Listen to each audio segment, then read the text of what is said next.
ईशानां जगतोऽस्य वेङ्कटपतेर्विष्णोः परां प्रेयसीं तद्वक्षस्थलनित्यवासरसिकां तत्क्षान्तिसंवर्धिनीं पद्मालङ्कृतपाणिपल्लवयुगां पद्मासनस्थां श्रियं वात्सल्यादिगुणोज्ज्वलां भगवतीं वन्दे जगन्मातरम्। श्रीमन्कृपाजलनिधे कृतसर्वलोकसर्वज्ञशक्तनतवत्सल सर्वशेषिं स्वामिन् सुशीलसुलभाश्रितपारिजात श्रीवेङ्कटेशचरणौ शरणं प्रपद्ये। आनूपुरार्चितसुजातसुगन्धिपुष्पसौरभ्यसौरभकरौ समसन्निवेशौ सौम्यौ सदानुभवनेऽपि नवानुभव्यौ श्रीवेङ्कटेशचरणौ शरणं प्रपद्ये। सद्यो विकासि समुदित्वरसान्द्ररागसौरभ्यनिर्भरसरोरुह साम्यवार्तां सम्यक्षु साहसपदेषु विलेखयन्तौ श्रीवेङ्कटेशचरणौ शरणं प्रपद्ये। रेखामयध्वजसुधाकलशातपत्रवज्राङ्कुशाम्बुरुह कल्पकशङ्खचक्रैः भव्यैरलङ्कृततलौ परतत्त्वचिह्नैः श्रीवेङ्कटेशचरणौ शरणं प्रपद्ये। ताम्रोदरद्युतिपराजितपद्मरागौ बाह्यैर्महोभिरभिभूतमहेन्द्रनीलौ उद्यन्नखांशुभिरुदस्तशशाङ्कभासौ श्रीवेङ्कटेशचरणौ शरणं प्रपद्ये। सप्रेमभीतिकमलाकरपल्लवाभ्यां संवाहनेऽपि सपदि क्लममाधधानौ कान्तानवाङ्मनसगोचरसौकुमार्यौ श्रीवेङ्कटेशचरणौ शरणं प्रपद्ये।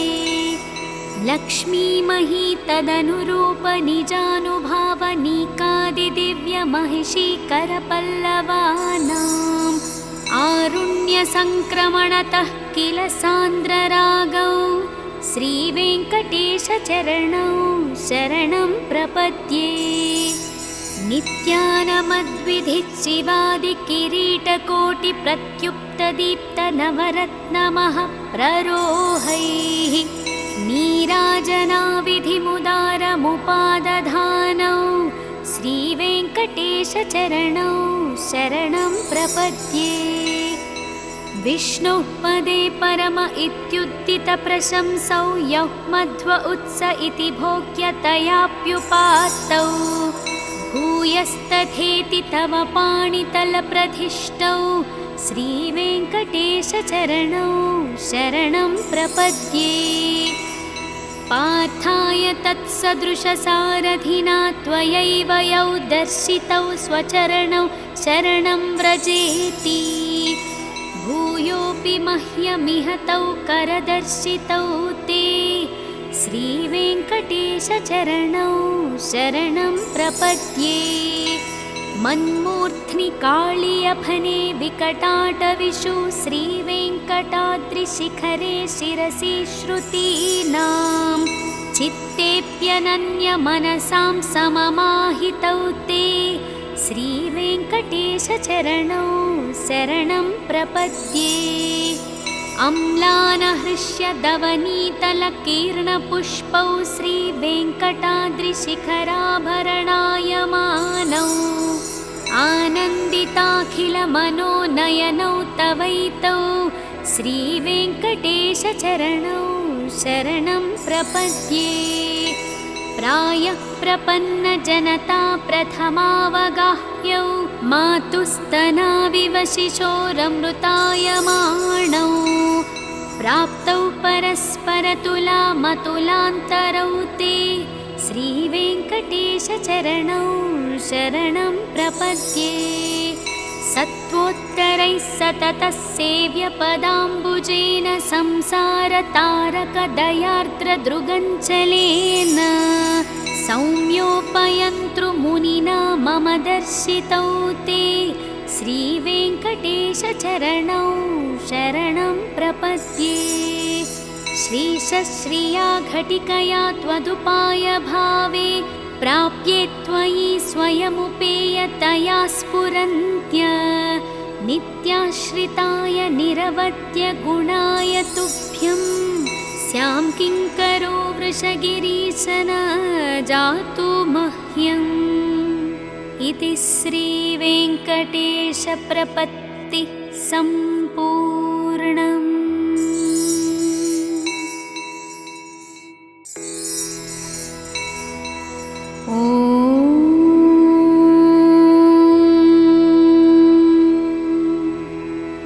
ईशानां जगतोऽस्य वेङ्कटपतेर्विष्णोः परां प्रेयसीं तद्वक्षस्थलनित्यवासरसिकां तत्क्षान्तिसंवर्धिनीं पद्मालङ्कृतपाणिपल्लवयुगां पद्मासनस्थां श्रियं वात्सल्यादिगुणोज्ज्वलां भगवतीं वन्दे जगन्मातरम्। श्रीमन्कृपाजलनिधे कृतसर्वलोकसर्वज्ञशक्तनतवत्सल सर्वशेषिं स्वामिन् सुशीलसुलभाश्रितपारिजाता श्रीवेङ्कटेशचरणौ शरणं प्रपद्ये। आनूपुरार्चितसुजातसुगन्धिपुष्पसौरभ्यसौरभकरौ समसन्निवेशौ सौम्यौ सदानुभवनेऽपि नवानुभव्यौ श्रीवेङ्कटेशचरणौ शरणं प्रपद्ये। सद्यो विकासि समुदित्वरसान्द्ररागसौरभ्यनिर्भरसरोरुह साम्यवार्तां सम्यक्षु साहसपदेषु विलेखयन्तौ श्रीवेङ्कटेशचरणौ शरणं प्रपद्ये। रेखामयध्वजसुधाकलशातपत्रवज्राङ्कुशाम्बुरुह कल्पकशङ्खचक्रैः भव्यैरलङ्कृततलौ परतत्त्वचिह्नैः श्रीवेङ्कटेशचरणौ शरणं प्रपद्ये। ताम्रोदरद्युतिपराजितपद्मरागौ बाह्यैर्महोभिरभिभूतमहेन्द्रनीलौ उद्यन्नखांशुभिरुदस्तशशाङ्कभासौ श्रीवेङ्कटेशचरणौ शरणं प्रपद्ये। सप्रेमभीतिकमलाकरपल्लवाभ्यां संवाहनेऽपि सपदि क्लममाधधानौ कान्तानवाङ्मनसगोचरसौकुमार्यौ श्रीवेङ्कटेशचरणौ शरणं प्रपद्ये। लक्ष्मीमही तदनुरूपनिजानुभावनीकादिदिव्यमहिषीकरपल्लवानाम् आरुण्यसङ्क्रमणतः किल सान्द्ररागौ श्रीवेङ्कटेशचरणौ शरणं प्रपद्ये। नित्यानमद्विधिचिवादिकिरीटकोटिप्रत्युक्तदीप्तनवरत्नमः प्ररोहैः नीराजनाविधिमुदारमुपादधानौ श्रीवेङ्कटेशचरणौ शरणं प्रपद्ये। विष्णुः पदे परम इत्युत्थितप्रशंसौ यः मध्व उत्स इति भोग्यतयाप्युपात्तौ भूयस्तथेति तव पाणितलप्रधिष्ठौ श्रीवेङ्कटेशचरणौ शरणं प्रपद्ये। पार्थाय तत्सदृशसारथिना त्वयैव यौ दर्शितौ स्वचरणौ शरणं व्रजेति भूयोऽपि मह्यमिहतौ करदर्शितौ ते श्रीवेङ्कटेशचरणौ शरणं प्रपद्ये।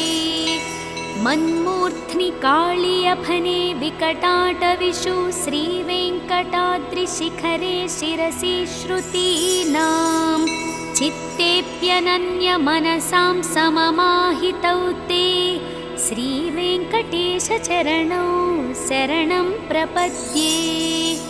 अम्लानहृष्यदवनीतलकीर्णपुष्पौ श्रीवेङ्कटाद्रिशिखराभरणायमानौ आनन्दिताखिलमनोनयनौ तवैतौ श्रीवेङ्कटेशचरणौ शरणं प्रपद्ये। प्रायः प्रपन्नजनता प्रथमावगाह्यौ मातुस्तनाविव शिशोरमृतायमाणौ प्राप्तौ परस्परतुलामतुलान्तरौ ते श्रीवेङ्कटेशचरणौ शरणं प्रपद्ये।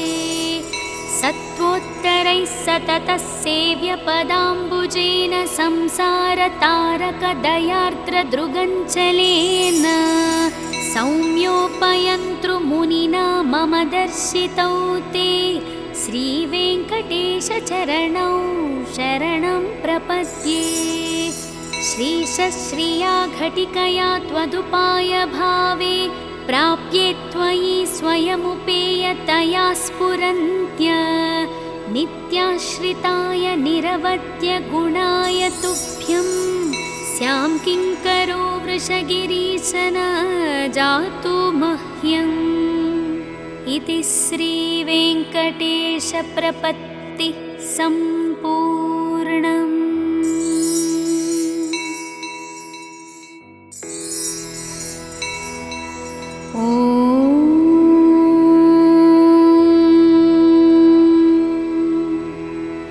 ईशानां जगतोऽस्य वेङ्कटपतेर्विष्णोः परां प्रेयसीं तद्वक्षस्थलनित्यवासरसिकां तत्क्षान्तिसंवर्धिनीं पद्मालङ्कृतपाणिपल्लवयुगां पद्मासनस्थां श्रियम् वात्सल्यादिगुणोज्ज्वलां भगवतीं वन्दे जगन्मातरम्। श्रीमन्कृपाजलनिधे कृतसर्वलोकसर्वज्ञशक्तनतवत्सल सर्वशेषिं स्वामिन् सुशीलसुलभाश्रितपारिजात श्रीवेङ्कटेशचरणौ शरणं प्रपद्ये। आनूपुरार्चितसुजातसुगन्धिपुष्पसौरभ्यसौरभकरौ समसन्निवेशौ सौम्यौ सदानुभवनेऽपि नवानुभव्यौ श्रीवेङ्कटेशचरणौ शरणं प्रपद्ये।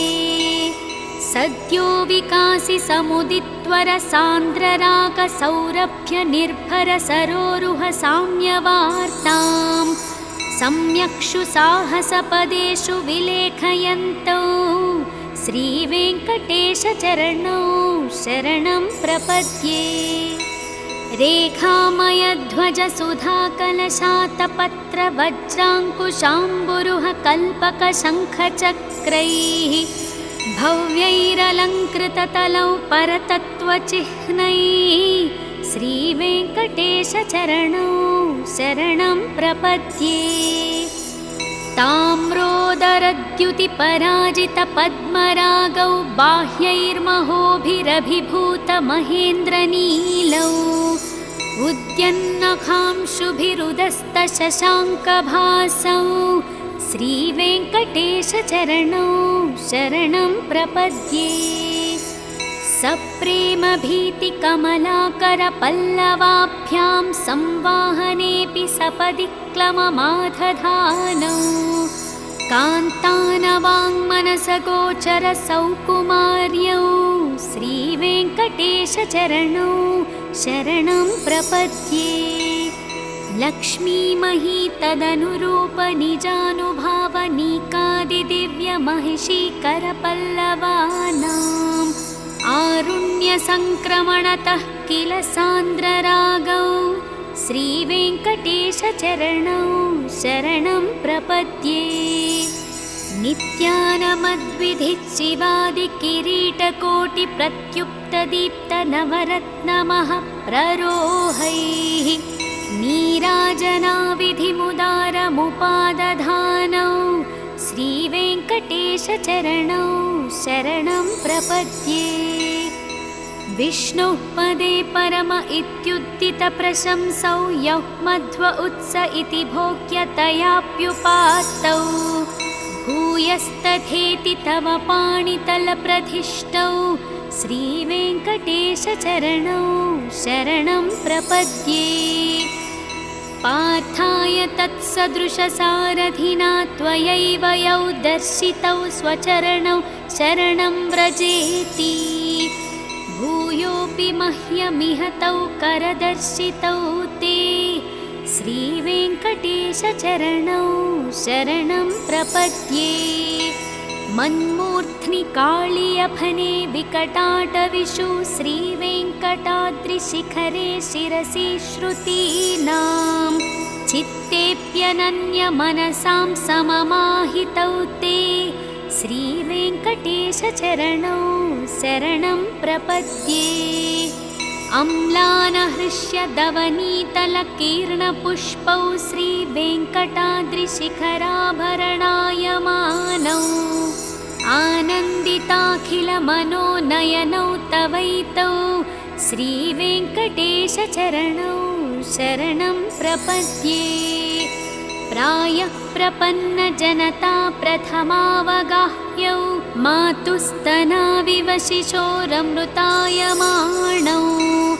प्राप्तौ परस्परतुलामतुलान्तरौ ते श्रीवेङ्कटेशचरणौ शरणं प्रपद्ये। सत्त्वोत्तरैः सततः सेव्यपदाम्बुजेन संसारतारकदयार्द्रदृगञ्चलेन सौम्योपयन्तृमुनिना मम दर्शितौ ते श्रीवेङ्कटेशचरणौ शरणं प्रपद्ये। श्रीशश्रिया घटिकया त्वदुपायभावे प्राप्ये त्वयि स्वयमुपेयतया स्फुरन्त्य नित्याश्रिताय निरवद्यगुणाय तुभ्यं स्यां किङ्करो वृषगिरीश न जातु मह्यम् इति श्रीवेङ्कटेशप्रपत्तिः सम्पूर्णम्।